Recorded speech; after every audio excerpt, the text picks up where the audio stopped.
Hello, everyone. Latonya Davis here to talk to you about my experiences in the desegregation program.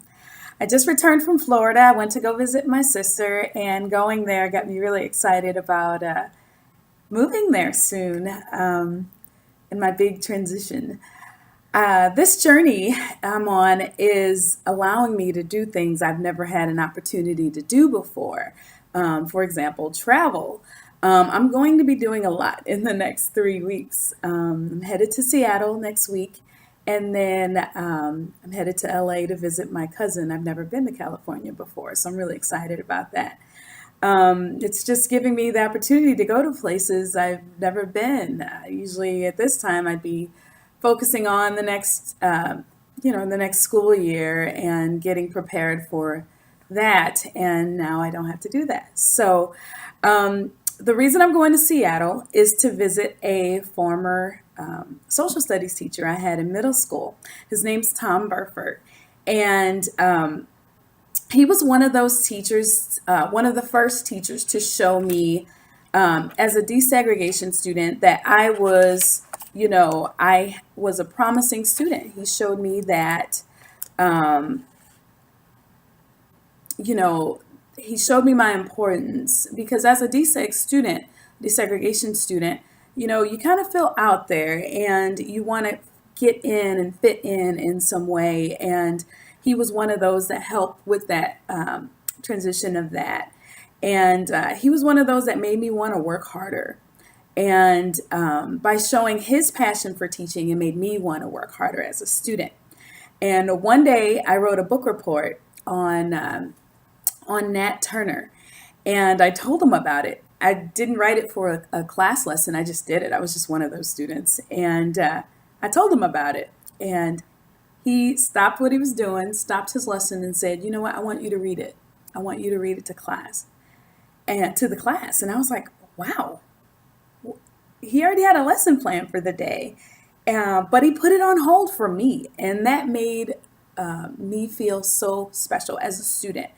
And it meant the world to me. And I had opportunity to read it to the class, and it was awesome. It built my confidence as a student, and it made me want to work even harder.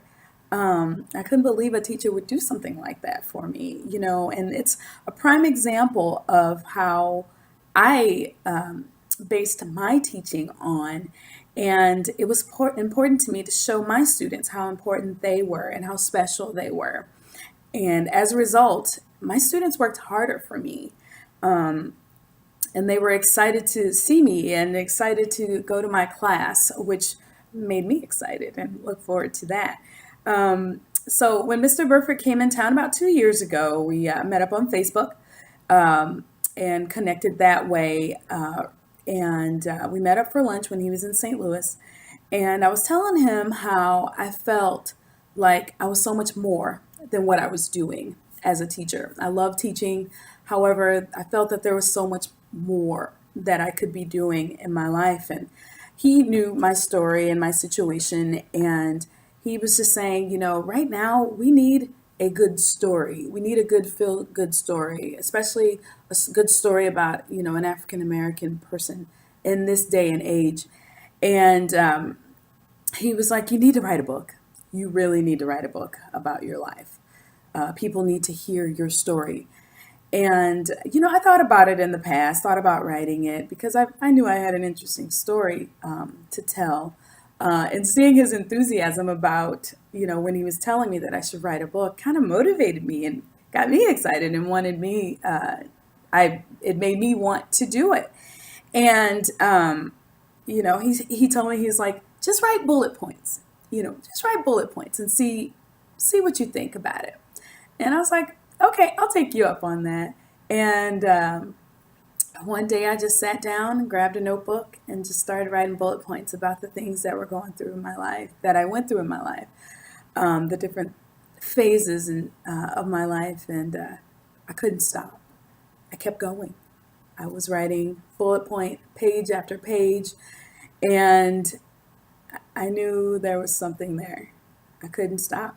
And I am really excited to continue this journey with Mr. Burford. And this book will be paying homage to him but also the teachers that have been there for me, that have looked out for me, and that have helped mold me into the person that I am today. Um, all right, so the next time I will see you, I will be in LA. So excited, never been there before. Don't forget to please share, like, or comment on my page and on my videos, and I will definitely see you guys soon. Thank you.